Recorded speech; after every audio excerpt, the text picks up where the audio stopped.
Moscow, روس نے پاک افغان کشیدگی میں ثالثی کی پیشکش کر دی۔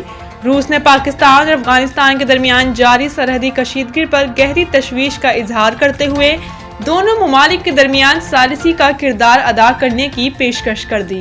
روسی وزارت خارجہ کی ترجمان ماریا زخارووا نے یہ بات ہفتہ وار پریس بریفنگ کے دوران chief editor Voice of Russia Shahid گوہمن کے سوال کا جواب دیتے ہوئے کہی۔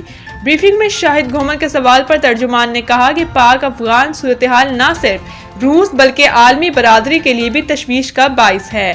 انہوں نے کہا کہ مختلف عالمی دارالحکومتوں کی جانب سے بھی کابل اور اسلام آباد پر زور دیا جا رہا ہے کہ وہ اپنے اختلافات سفارتی ذرائع سے حاصل کریں۔ ماریا زخارووا نے کہا کہ اگر پاکستان اور افغانستان چاہیں تو روس خطے میں امن و استحکام کے لیے اپنا کردار ادا کرنے کے لیے تیار ہے۔ انہوں نے کہا کہ روس کو ایسے تنازعات میں ثالثی کا وسیع سفارتی تجربہ حاصل ہے اور ضرورت پڑنے پر وہ اس تجربے کو استعمال کرنے کے لیے آمادہ ہے۔ بریفنگ کے دوران پاکستان اور روس کے درمیان ریڈ مشن معاہدے سے متعلق سوال بھی اٹھایا گیا۔ شاہد گوہمن نے یاد دہانی کرائی کہ گزشتہ برس روس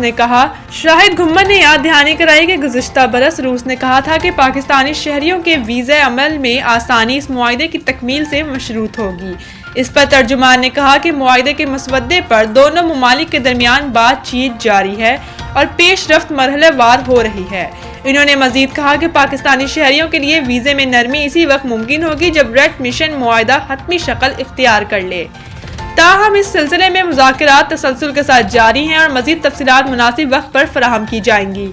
روس کی جانب سے ثالثی کی یہ پیشکش پاک افغان تعلقات میں حالیہ تناؤ کے دوران ایک اہم سفارتی پیش رفت سمجھی جا رہی ہے، جبکہ ریڈ مشن معاہدے پر جاری بات چیت مستقبل میں دونوں ممالک کے درمیان سفری سہولتوں میں بہتری کی امید پیدا کرتی ہے۔